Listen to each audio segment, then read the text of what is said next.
tardes. Muy buenas tardes a todos los participantes de este evento. En primer lugar, quiero saludar y felicitar a Juliana Loza por el aniversario número 20 de su estudio.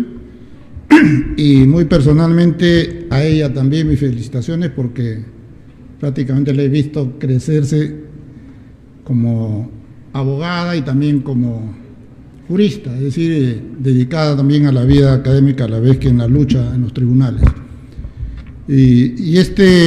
La presencia de muchos profesores y muchos abogados connotados refleja precisamente ese reconocimiento y también el reconocimiento a la trayectoria personal de Juliana Loza.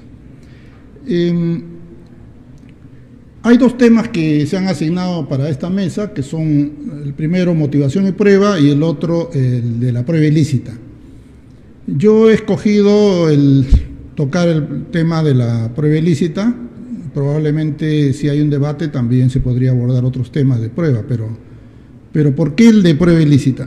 Porque en los últimos años se ha producido un debate, no solamente académico, sino también en los tribunales, acerca de si realmente el estado actual de la llamada prueba ilícita, a la cual algunos también denominan prueba prohibida o prueba inconstitucional, si este debate permite un desenlace favorable a su exclusión, es decir, a aceptar que efectivamente deben excluirse las pruebas obtenidas con vulneración de los derechos fundamentales, o si por el contrario, ¿no es cierto?, el desenlace va a ser que ya no es propiamente una regla porque hay demasiadas excepciones, porque la tendencia es a construir cada vez más excepciones a la regla de exclusión o la prueba ilícita,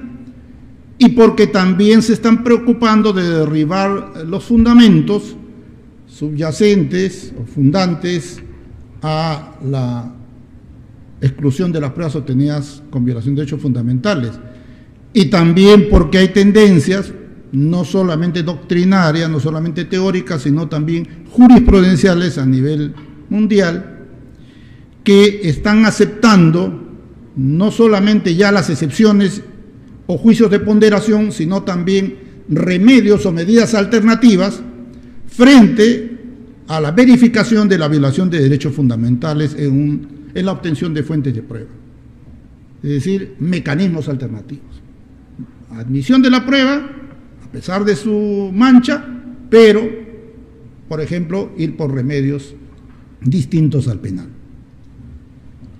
Y esto no podía ser de otra manera porque precisamente en el tema de la prueba ilícita reside el punto más álgido de tensión entre eficacia y garantía. Entre la eficacia, porque no solamente se tiene que dar la persecución penal, sino lograr la condena del verdaderamente culpable.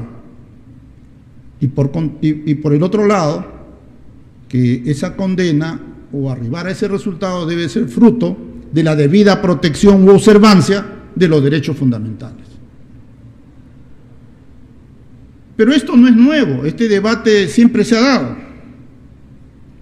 Ya inclusive hacia mediados y un poco más del siglo XIX, todavía los tribunales sostenían que la prueba debería obtenerse a cualquier precio.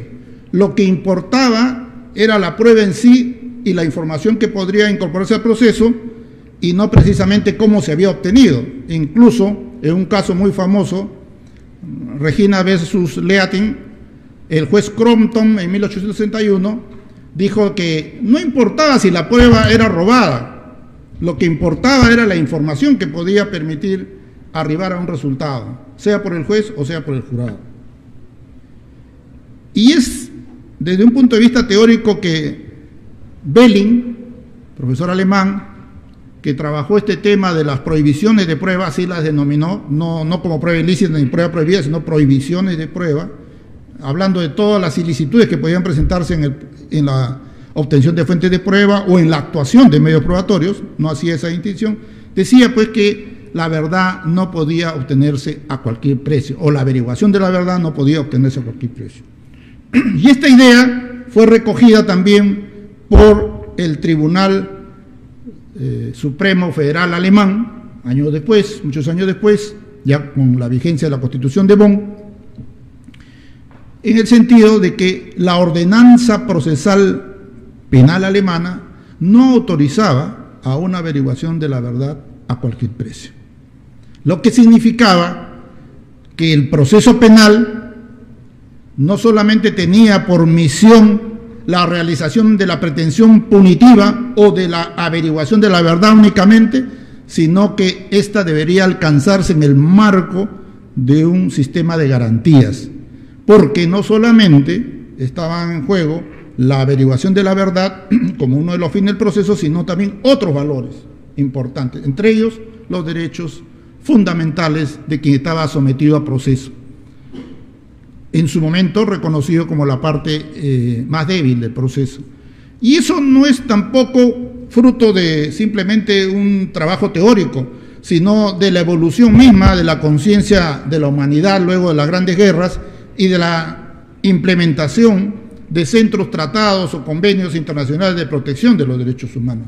Es ese marco el que hace que empiecen los procesos a respetar no solamente la presunción de inocencia, sino otros derechos fundamentales, tanto sustantivos como procesales, como medio, ¿no? Como una correlación de medios afines, una correlación adecuada, por cierto. Y en medio de esta idea teórica que se venía desarrollando también en parte en Europa, en Estados Unidos, de quien hemos bebido todos los latinoamericanos y también parte de los europeos en los últimos 60 o 70 años, a raíz del desarrollo jurisprudencial que hizo la Corte Suprema de los Estados Unidos y también, por supuesto, otras cortes estatales, acerca de la llamada regla de exclusión, que funciona igual con el concepto de la prueba ilícita o prueba prohibida. Se excluyen aquellas pruebas que han sido obtenidas con violación de derechos fundamentales. Pero a diferencia de lo que en Estados Unidos ocurrió como parte de su evolución jurisprudencial, que no concibió en su constitución ningún supuesto de infracción o vulneración de derechos fundamentales y su consecuencia. Es decir, no instauró una regla de exclusión en la Constitución de los Estados Unidos. Decía yo, a diferencia de Estados Unidos, en el Perú, sí en la Constitución histórica han habido reglas y hay reglas de exclusión. Vamos a decirlo en términos de lo que señala el Tribunal Constitucional del Perú, prueba ilícita, regla de prueba ilícita. En realidad, la prueba ilícita no es más que la constatación de que se ha vulnerado un derecho fundamental en la obtención de una fuente de prueba. Los efectos o consecuencias es si se excluyen o no. Si la regla es que se excluyen, entonces se declara su ineficacia, lo que fuere. Y este concepto de ineficacia es el que adopta el legislador peruano o el constituyente peruano desde 1834. Fíjese usted, en Estados Unidos, con el caso Boyd, a finales del siglo XIX, y en Argentina con el caso de los hermanos Charles, que también es a finales del siglo XIX, todavía no tenían, ninguna de las dos constituciones, un supuesto de regla de exclusión o de prueba ilícita. En el Perú ya desde 1834 y repetidamente en todas las constituciones posteriores sí se instauró reglas. Por supuesto no al estilo moderno, no exactamente como ahora lo señalamos, pero sí que establecía qué pasaba cuando se violaba un determinado derecho y cuál era la consecuencia. Y es así que la Constitución de 1834, en su artículo 156, establecía que es inviolable el secreto de las cartas. Es como decir ahora es inviolable el secreto de las comunicaciones. Las que se sustraigan de las oficinas de correo o de sus conductores no producen efecto legal. Esto es, el la Constitución señalaba, de 1834, recuerden ustedes, a los albores de la República, señalaba la lesión o vulneración del derecho al secreto de las cartas. O sea, quienes las sustraigan, ¿no es cierto?, no es que solamente puedan ser castigados por delito de violación del secreto de las cartas en ese entonces, sino también tenía como consecuencia o efecto la ineficacia porque carecía de valor legal. No tendrá ningún efecto legal. Consecuentemente, los procesos no podían ser utilizados como una fuente de prueba válida para poder determinar la responsabilidad. Esta fórmula normativa fue reproducida en la Constitución de 1860, 1867, 1920, 1933, 1939 y ya con otro texto en la Constitución de 1993, artículo 2, inciso 10. Otro ejemplo de cómo es que en la historia constitucional se instauran reglas de exclusión es el artículo 26 de la Constitución de 1920. No tendrá valor legal ninguna declaración arrancada por la violencia. No tendrá ningún valor legal aquella declaración que haya sido obtenida por la violencia. Es decir, la regla de la violación y su consecuencia. Esto ha sido reproducido también por la Constitución del 79 y la Constitución del 93, pero particularmente la del 93 tiene dos efectos, tratándose de la obtención de declaraciones obtenidas con violencia física, psíquica o moral. Y es que no solamente carecen de efecto legal, son ineficaces, no tienen ningún valor, sino que además dice sin perjuicio de la responsabilidad de quien hubiera incurrido en esa lesión de derecho fundamental. Con lo cual abarca constitucionalmente el remedio, la consecuencia, y no hay alternatividad, por ejemplo, para ese caso. O sea, los teóricos de los mecanismos alternativos o remedios alternativos que dicen que debería de sancionarse al funcionario, ¿no?, y utilizarse la prueba, no podría ser utilizado en este caso por mandato constitucional porque se utiliza la fórmula I, las dos cosas, fuera de la posibilidad de valoración o admisión y además responsabilidad del funcionario. Y es a partir de estas dos, vamos a decir, fórmulas constitucionales normativas expresas, porque no tenemos una norma que diga en qué supuesto procede la prueba ilícita, pero esta es una forma de reconocimiento constitucional, es que el Tribunal Constitucional, en el caso Alberto Quimper Herrera, en el año 2010, establece que la prueba ilícita es un derecho fundamental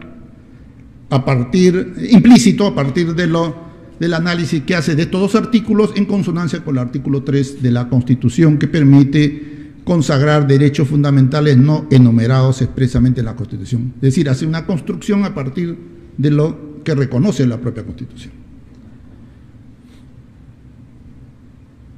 Esa creación pretoriana que se da en los Estados Unidos, en donde con mucha fuerza se inicia el reconocimiento de la regla de exclusión y la posibilidad de que no se tengan en cuenta pruebas obtenidas con violación de derechos fundamentales, inicialmente vinculado al tema del registro de los inmuebles o la aprehensión de documentos, ¿no?, y después ya a otros derechos, llegaron a mucho más cuestiones en Estados Unidos, es que se va desarrollando en su evolución un conjunto de alcances de la prueba ilícita, como el reconocimiento de la prueba ilícita por derivación o efecto reflejo de la prueba, o más conocido como fruto del árbol envenenado, que no es otra cosa que excluir también aquellas pruebas que hayan sido obtenidas indirectamente, esto es, a partir de la información que se hubiera obtenido como consecuencia de la lesión de un derecho fundamental. Es decir, que aunque obtenida la prueba, por ejemplo, a través de una declaración bajo tortura psicológica o moral, se tiene información acerca del lugar donde están algunos documentos incriminadores o el botín o los efectos del delito, y luego se recurre a un juez para poder obtener el allanamiento correspondiente, esa actividad probatoria posterior también resulta contaminada porque el fruto del árbol es venenoso, con su ponzoña también lo va a manchar. Y en consecuencia, en esos casos también se excluye. Y ya todos ustedes saben que el artículo 159 del Código Procesal Penal, como también el artículo 8º, inciso 2 del título preliminar, establece que no solamente las pruebas obtenidas de manera directa, sino también las obtenidas indirectamente tienen la misma consecuencia, deben de ser excluidas. Muy bien, o sea, no tiene ningún valor, tanto para, en mi opinión, tanto para su admisión, su práctica como su valoración. Y decía que se empezó a desarrollar la prueba ilícita bajo el concepto de regla de exclusión en los Estados Unidos hasta más o menos los años 70, en que empezaron a construir, ya frente a las leyes, frente al crimen organizado, frente a determinados delitos, empezaron a construir excepciones, muchas de las cuales son muy conocidas, ¿no? Y la doctrina se ha desarrollado en Estados Unidos a partir de casos concretos. Por ejemplo, el descubrimiento inevitable a partir del caso Nice contra Williams, caso muy famoso y que es utilizado por la Corte Suprema Peruana, como también el caso Wong-Sung sobre la llamada conexión atenuada o vínculo atenuado, ¿no?, que también la ha empleado la Corte Suprema en la Apelación Suprema 81-2022. Y otras. Ya vamos a ver a manera de reseña cuántas excepciones reconoce últimamente, a manera de lista, la Corte Suprema. Ha hecho una lista de 10, creo, pero seguramente que hay más excepciones. Todo un avance también en excepciones. Estados Unidos empezó a excepcionar. Fuente independiente, descubrimiento inevitable, la conexión atenuada o vínculo atenuado, la teoría del riesgo, qué sé yo, muchos más, la buena fe, etc. Europa también, por cierto, planteando criterios de teorías del ámbito jurídico, teorías de ponderación, en fin, en Estados Unidos, en España la conexión de la antijuricidad, en fin, fórmulas directamente interesadas en admitir aquella prueba que ha sido obtenida con violación de derechos fundamentales, y yo diría más regularmente para excluir prueba obtenida indirectamente con violación de derechos fundamentales.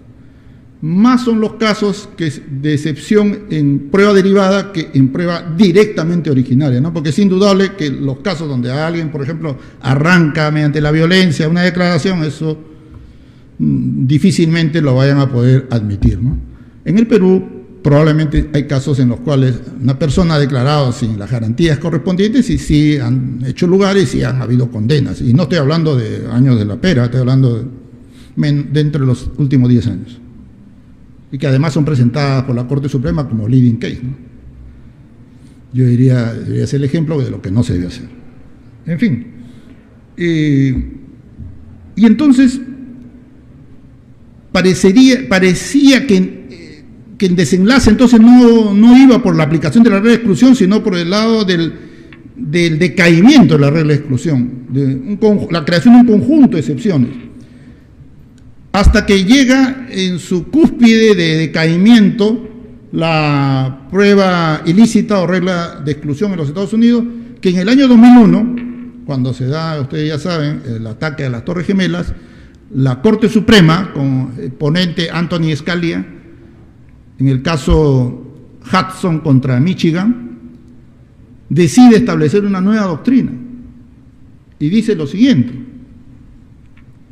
que la regla de exclusión no es una herramienta de primera mano, es de última ratio, es decir, no es la regla. Dice, es el último recurso, no es el primer impulso. La idea es sustituir la regla de exclusión por remedios civiles y administrativos. Y a partir de ahí empieza un declive de la llamada regla de exclusión. y que obviamente ha tenido sus efectos también en Latinoamérica. Y últimamente todo lo que sale en el mundo, pues lo aplican en todos los tribunales, porque con el Internet, la inteligencia artificial, ahora todo se comparte, todo se sabe de inmediato y en cualquier idioma y se traduce de manera inmediata. Y por lo tanto, ya desde el punto de vista no solamente teórico, sino también jurisprudencial, estamos en una difícil situación de quienes todavía creemos que es una herramienta útil y sobre todo en países como el nuestro. Pero el concepto de prueba ilícita tampoco ha sido pacífico en nuestro país. No lo ha sido tampoco en los tribunales. Hay quienes sostienen una concepción amplia, a veces un poco equivocada, con ciertos contornos que podían llevar a error, y en otros una concepción restringida o estricta. Y ojo que nosotros tenemos una regla en el artículo 8º, numeral 2 del Código Procesal Penal y en el artículo 159 del mismo código. Tenemos la regla, ¿no? La fuente de prueba que se obtengan con violación de contenido esencial o hechos fundamentales no tiene ningún valor. Pero a pesar de eso, que eso sería una concepción restringida, a pesar de eso el Tribunal Constitucional ha dicho que la prueba ilícita es aquella en cuya obtención se ha lesionado el derecho fundamental o la legalidad procesal. Va un poco más allá. Luego, la Corte Suprema en el año 2013 creo que saca la sentencia más importante de prueba ilícita porque estructura todo lo que podría decir, condensa todas las ideas centrales de la prueba ilícita, y que es el recurso de nulidad 1640 de 2013, de 10 de diciembre de 2013, asume una concepción restringida. Estamos frente a prueba ilícita cuando se vulnera los derechos fundamentales. En esos casos tiene que ser excluida, sea que se hubiera obtenido de manera directa o indirecta. Y debe ser excluida, dice esa sentencia, en cualquier momento del proceso. Y no importa quién lo hubiese obtenido de esa manera, si fuera una autoridad o fuera un particular, porque después en el 22 cambian y admiten como excepción, cuando lo ha obtenido un particular, entonces se puede excepcionar. Ese es el punto de partida moderno para, en mi caso, ¿no? Yo lo considero, del año 2013, esa sentencia muy importante, y que ciertamente tampoco es original, ¿no? Porque desarrolla una sentencia del Tribunal Supremo Español, pero lo que interesa es la asunción de esa postura. Sin embargo, en el 2015, con la casación 591 del 2015 Huánuco, poco que nos enreda ya y en lugar de diferenciar la prueba ilícita de la prueba irregular, nos confunde con una serie de ideas al punto de decir que sí, pues hay prueba ilícita cuando se vulneran derechos fundamentales en su obtención, pero también cuando se da la prueba irregular, porque la prueba irregular viene a ser una modalidad de la prueba ilícita. Claro, la idea no son una cuestión de términos, sino de concepto. Hay quienes le pueden llamar prueba ilícita o le pueden llamar prueba prohibida o prueba inconstitucional. Eso no es lo que importa. Lo que importa es qué constituye, qué es. Es la violación es la obtención de fuente de prueba con violación de derechos fundamentales, es la obtención de fuente de prueba con violación de derechos fundamentales o cualquier norma de carácter infraconstitucional o legal, o es, fíjense ustedes, o es la obtención de fuentes de prueba con violación de derechos fundamentales y en algunos casos con infracción de normas infraconstitucionales que constituyen garantías para la obtención de fuentes de pruebas. Fíjense ustedes lo que les estoy introduciendo. Desde el punto de vista constitucional, eso tiene su correlato. No es lo mismo una norma del Código Procesal Penal que regula cómo se lleva a cabo un reconocimiento o cómo es que se puede llevar adelante una declaración testimonial que una regla legal que dice cómo se debe producir una intervención telefónica o cómo se debe proceder a un registro domiciliario. Es totalmente distinto. Porque las normas que establecen las garantías para la realización de una injerencia, un derecho fundamental, forman parte del contenido constitucional del derecho. De la manera cómo se ingresa a un domicilio, cómo se interviene en una comunicación, son normas que forman parte del contenido constitucional. De tal manera que si se infringen, hay violación, hay prueba ilícita. No así cuando se lleva a cabo, por ejemplo, un reconocimiento sin la previa declaración, sin formarse bien la rueda de prueba, pues es prueba irregular, u otras situaciones, ¿no? Puede darse el caso también de una persona, la norma dice que una persona que escucha, que es testigo de oídas, debe decir, ¿no?, cuál es su fuente de obtención, porque si no, bueno, si se observa, ¿estamos frente a una prueba ilícita en términos de violación de derechos fundamentales? Probablemente no. Pero a pesar de esa confusión de la casación 591 del 2015, menos mal que la apelación suprema 328-2023 sí hace una diferencia clara entre lo que es prueba ilícita y lo que es prueba irregular, ¿no? Y ya nos conduce por el mejor camino. El acuerdo plenario del 2023, fíjense, estamos hablando 2015, 2023, y en el mismo 2023 se da un acuerdo plenario, ¿no? Se da un acuerdo plenario, me avisa por favor cuando faltan 5 minutos, un acuerdo plenario en el cual volvemos a un concepto amplio de prueba ilícita. Y yo decía que el problema no era la terminología, porque ¿qué cosa es prueba ilícita? Prueba ilícita para algunos es toda obtención de prueba donde se infringe la normatividad, es decir, la legalidad. Y prueba ilícita entonces podría ser cualquier posibilidad en la cual no se observa una regulación que está en el código, que son muchísimos los supuestos, infinitos. No solamente los que pone el acuerdo plenario, que son una lista muy grande, sino cualquier otro, implícito también. Y dice pues que qué cosa es prueba ilícita, ya nos da un concepto bastante amplio, ¿no? Claro, desde un punto de vista como abogado, yo digo, qué mejor, pues tengo ahora más oportunidades de poder cuestionar, pero desde un punto de vista teórico hay problemas. Dice, es prueba ilícita la prueba prohibida por la ley, todos los casos de prohibición de ley, ¿no? Dice, prueba realizada en forma distinta a la regulada por la ley. Ya imagínense, todos los defectos son prueba ilícita. Y tercero, la prueba inconstitucional. O sea, es una modalidad de la prueba ilícita y la prueba inconstitucional. A eso lo ha convertido el acuerdo plenario número 03 de 2023. Desde el punto de vista práctico, abogadil, bueno, bacán, porque tengo más opciones de poder reclamar que es prueba ilícita. Pero a ese nivel supremo debería trabajarse un poco mejor el contenido de este tipo de ideas que se pretenden ser doctrina jurisprudencial, porque como puede ser prueba ilícita la prueba realizada en forma distinta a la regulada por la ley. Si justamente la Suprema se ha encargado durante años de decir que hay diferencia entre prueba ilícita y prueba irregular o defectuosa, que tiene consecuencias distintas.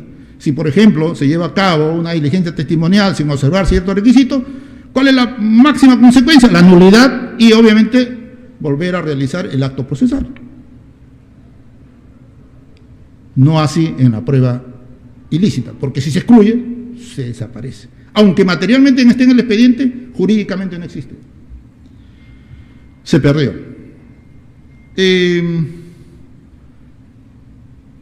Decía yo que cuando les daba el concepto de que prueba ilícita, un concepto restringido, es aquella que vulnera el contenido constitucionalmente protegido de un derecho fundamental y eventualmente, en algunos casos, las normas de garantía que establecen los códigos o leyes procesales. Cuando el derecho, para ser objeto de una injerencia, requiere que se dé ese marco de garantía.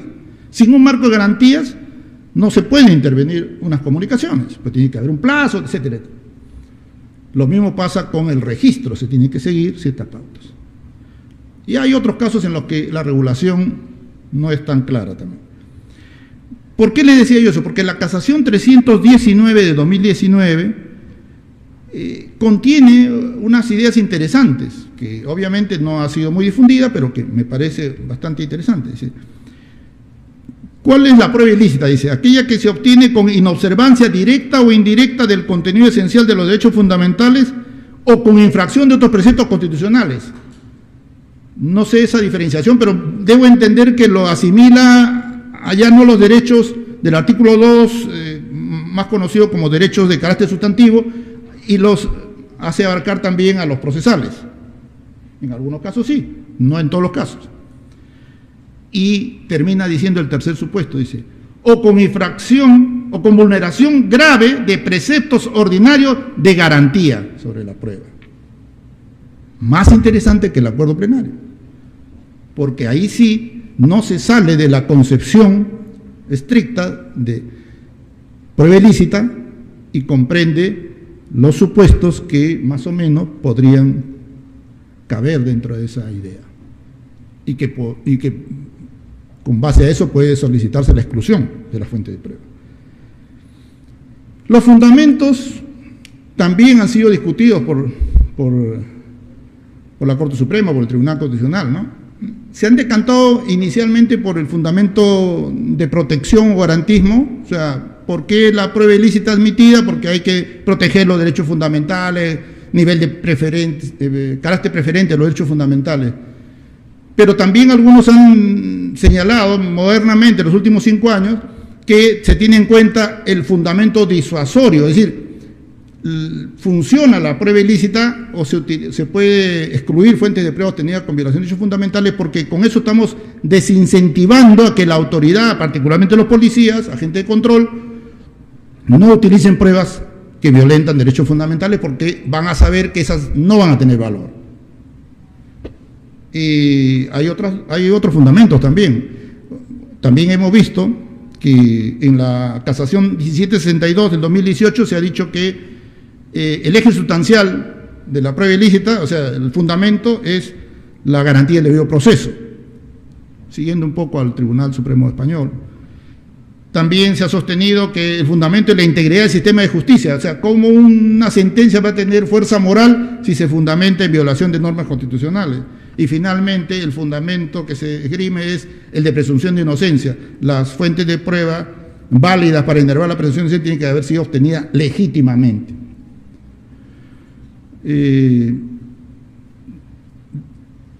Diría yo que los que más se utilizan son los fundamentos disuasorios y el fundamento de la integridad.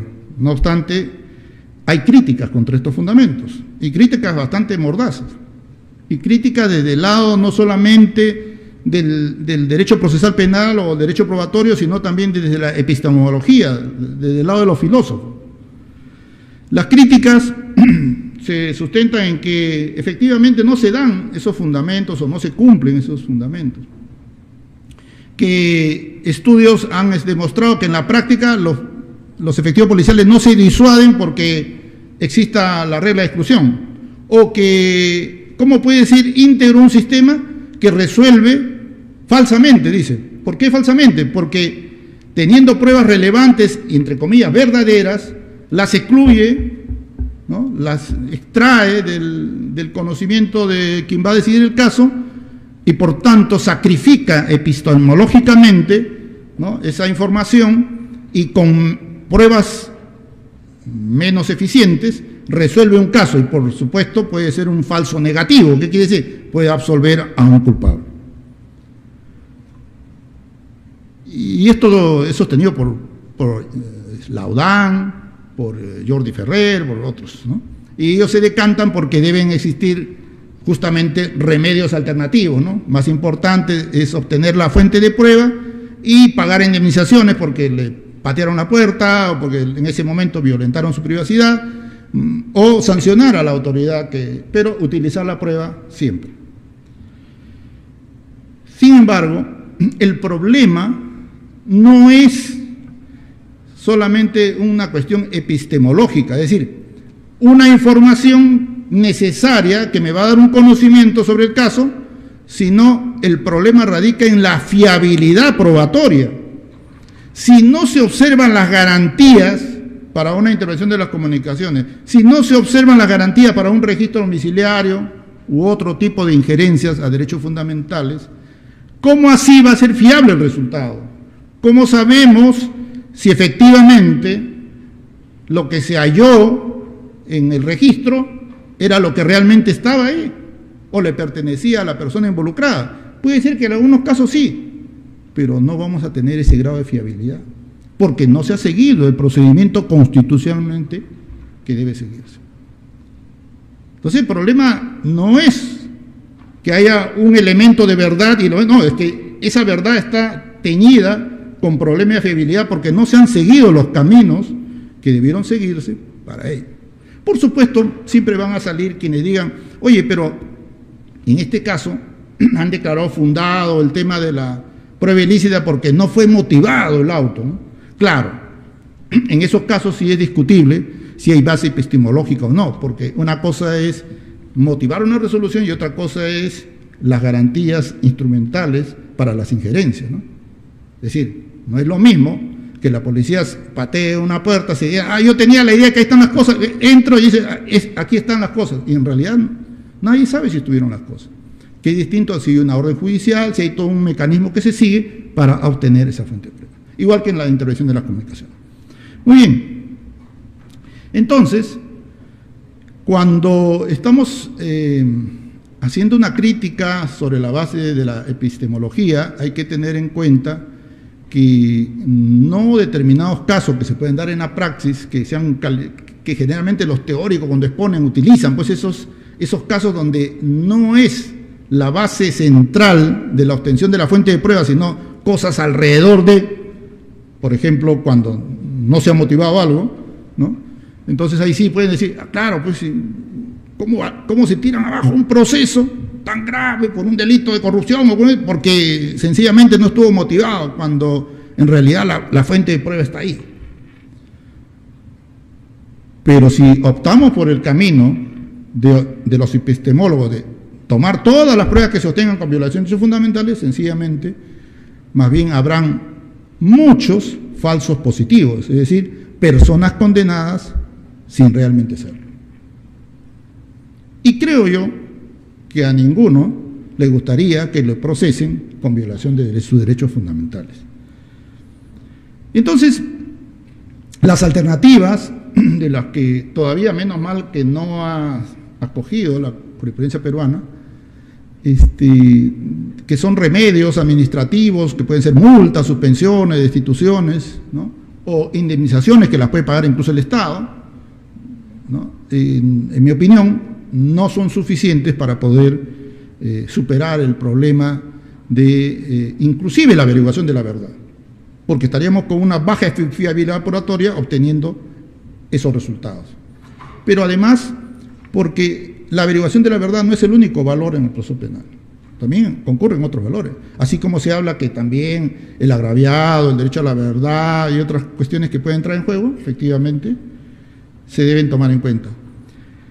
Y ya terminando, les voy a hacer una reseña de una lista de excepciones que hay, ¿no? Como por ejemplo, se excepciona la prueba ilícita cuando es obtenida por particulares, así a rajatabla. Cuando la regla de exclusión, no se aplica a los derechos de privacidad de un tercero, o sea, cuando es un hallazgo casual. Fuente independiente, prueba obtenida por el acusado violando normas, la buena fe del infractor, la ausencia de dolo, causa y justificación, la doctrina del descubrimiento inevitable, la doctrina de conexión atenuada, teoría del riesgo, y para conjurar un peligro inminente. Obviamente en esta lista no han puesto el de ponderación, ni el caso probable, ni otros que la Suprema también ha reconocido, ¿no? Y quiero finalizar, por el tiempo ya, de repente en el debate o segunda ronda, tocarlo, y siempre se ha planteado como punto intermedio el tema de la ponderación, pero la ponderación no debe tomarse de una manera sencilla, sino de una manera rigurosa. De una manera simplona es oponer el derecho fundamental en juego al derecho a la verdad, ¿no? Al derecho a que se tiene el interés público a averiguación de la verdad. Y hay jurisprudencia, y hay legislaciones que han establecido efectivamente la ponderación, pero han establecido un conjunto de criterios para ponderar, que tienen que ver con la infracción, con la conducta del infractor, con las expectativas, con su principio de necesidad, etcétera, etcétera, para poder arribar a un resultado riguroso de la ponderación, como una fórmula intermedia, ¿no es cierto?, entre admitir o excluir. Y este trabajo todavía ni el Tribunal Constitucional ni la Corte Suprema lo ha asumido como una posibilidad. Por lo menos no hemos visto ninguna sentencia en la cual hayan hecho un ensayo de diversos criterios, aun cuando sé que lo conocen porque han hecho en algún momento alguna cita de algunos autores que trabajan estos temas, pero todavía no se ha plasmado en una decisión. En ese sentido, yo creo que siempre en el tema de la prueba ilícita habrá mucho por lo que discutir, debatir y arribar también a conclusiones. Muchas gracias.